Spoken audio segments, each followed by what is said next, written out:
Saludos. El vídeo de hoy lo dedicamos a Descartes, René Descartes, conocido también como Descartes.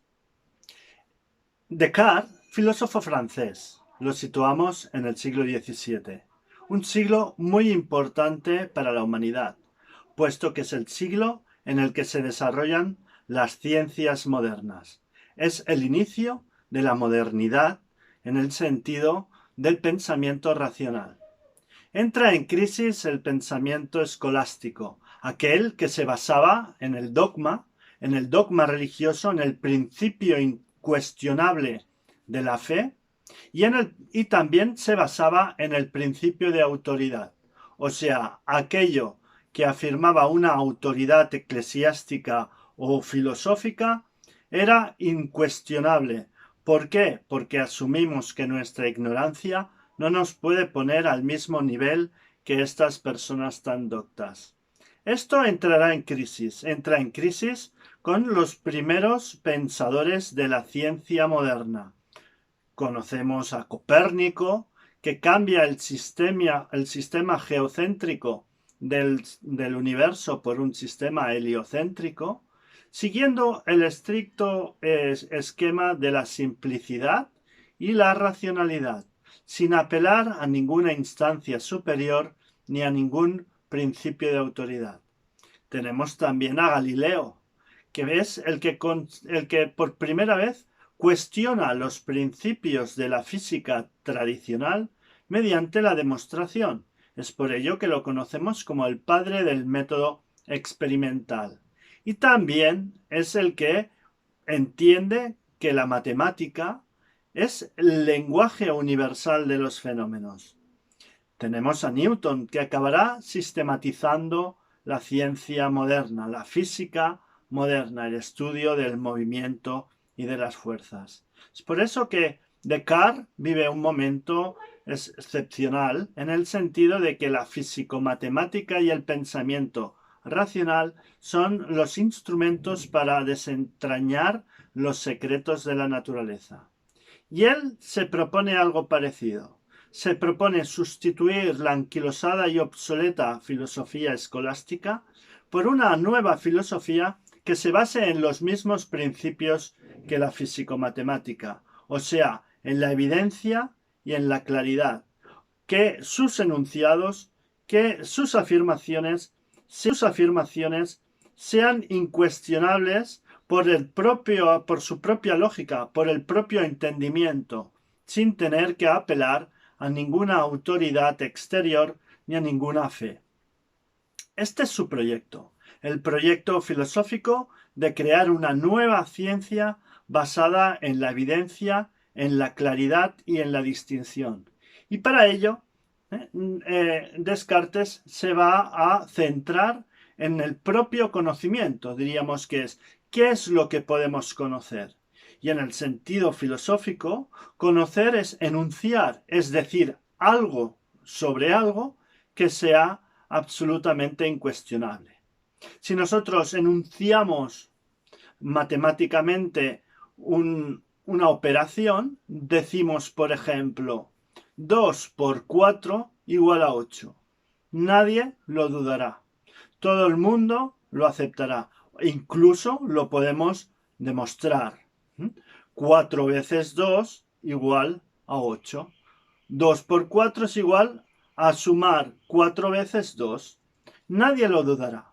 Y está fascinado Descartes por las matemáticas y por su evidencia, por su lógica interna y por su indudabilidad.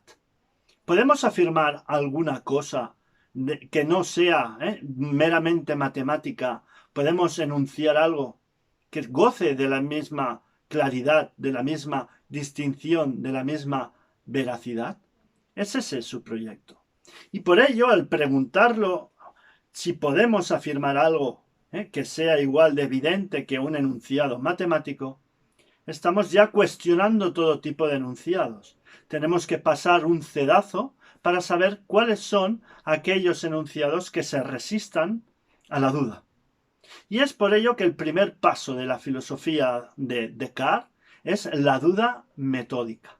El poner en duda cualquier tipo de enunciado hasta que podamos encontrar alguno que resista la duda. Si ninguno resiste la duda, caeremos en el escepticismo. No podremos conocer nada.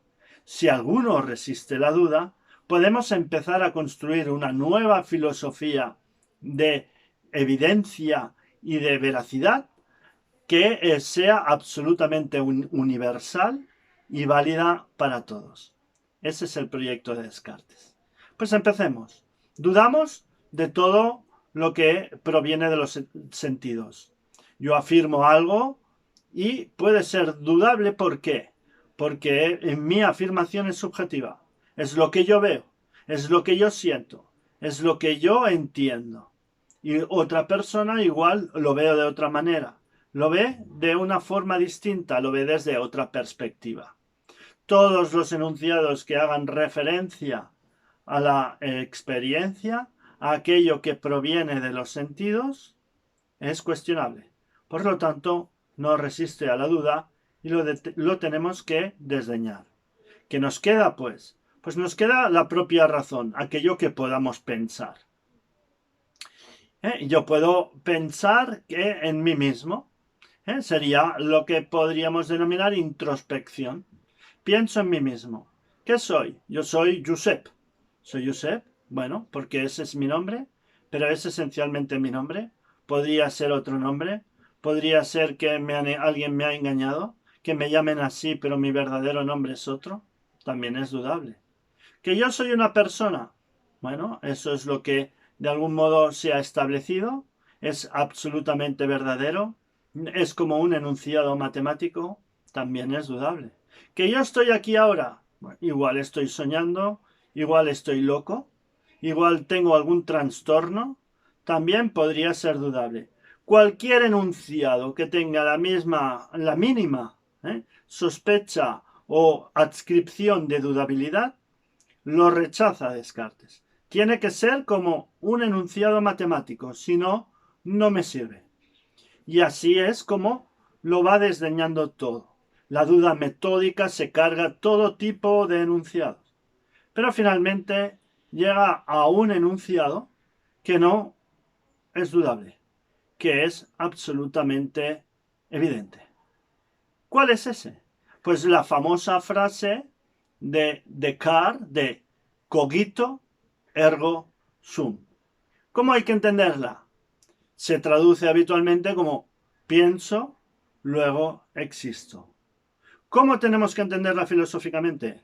Pienso, por lo tanto dudo de todo, por lo tanto me cuestiono todo, y por el mero hecho de cuestionármelo y dudar, soy. Porque hay alguien que duda. Que no sé quién es, porque puede ser que sea yo, puede ser que esté loco, puede ser que esté soñando, puede ser que esté despierto, pero hay un yo. Hay un pensamiento ahí que se lo plantea. Hay un sujeto. Por lo tanto, Descartes afirma que el yo, como sujeto de todos los posibles enunciados, es indudable, puesto que es un hecho que nos cuestionamos las cosas. Por lo tanto, hay alguien que se lo cuestiona. ¿Cómo denominamos a ese alguien? Yo. Y ese yo, por el mero hecho de hacerlo, existe. Porque es una substancia. Es una substancia en el sentido de que lleva a cabo una acción, que es la acción de pensar. Y es por eso que el yo como conciencia existe. Y es la razón. Por ello, el punto de partida de la filosofía de Descartes será la razón, el yo. El yo como sujeto de todos mis posibles enunciados, ya sean los matemáticos como los empíricos, como los verdaderos como los falsos.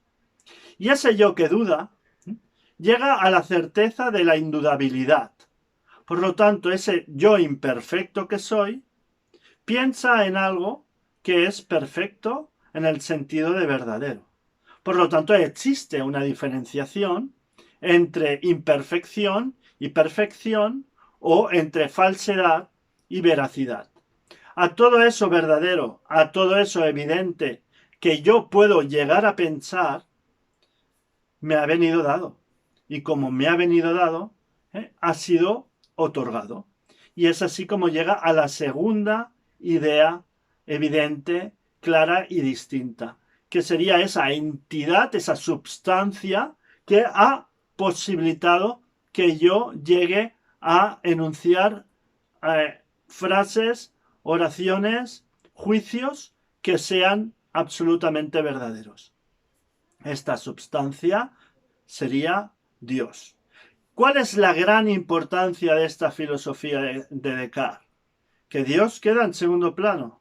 Primero ha sido el yo, y del yo se deduce a Dios. No al revés, como era en toda la escolástica, que primero era Dios y después era todo lo demás. Aquí la razón, el puro pensamiento, nos ha llevado a la idea de yo, y la lógica deductiva, nos lleva a la idea de Dios como lo perfecto. Es así como tenemos la segunda de las ideas evidentes, claras y distintas que defiende Descartes. La tercera tiene relación con la existencia. Si yo, como sustancia pensante, como pensamiento puro, existo, también es evidente que tengo ese soporte, que tengo esa corporeidad que me sustenta y que me posibilita el contacto con el mundo, con lo físico, con lo que tiene forma, aspecto y movimiento. Eso es todo lo que capto por los sentidos, que evidentemente es dudable el que es cada cosa, pero hay un mundo sensible. Ese mundo sensible sería la tercera de las ideas evidentes, claras y distintas de Descartes, y es la idea de mundo. Por lo que tenemos una tríada de ideas evidentes, claras y distintas a las que ha llegado Descartes por medio exclusivamente del uso de la razón. La idea de yo, que es la res cogitans, la sustancia pensante. La idea de Dios, que es la res divina, la sustancia divina. Y la idea de mundo, que es la res extensa, la sustancia extensa. Estos son los cimientos, los puntos de partida, según Descartes, de la filosofía racional, lógica, evidente, que se tiene que construir de forma deductiva, aplicando la lógica a partir de ella. Es de este modo como él planea y plantea el hecho de construir un tronco de las ciencias, que sería el tronco de la filosofía, de la nueva ciencia del futuro, que sustituye y derribe toda la filosofía escolástica anterior y se erija partiendo de estas tres ideas. Por otro lado, tenemos que tener en cuenta que esas tres ideas no se han obtenido de los sentidos, sino de la propia introspección mental, del propio uso de la razón.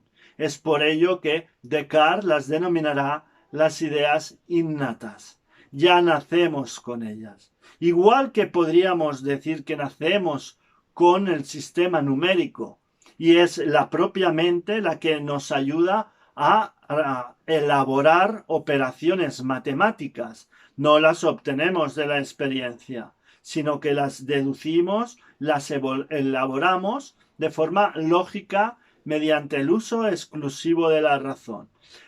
Del mismo modo, Descartes pretende elaborar una nueva filosofía absolutamente racional, absolutamente lógica y que parta de estas tres ideas que ha llegado a evidenciar tras una duda metódica que ha cuestionado cualquier tipo de enunciado, cualquier tipo de juicio de conocimiento.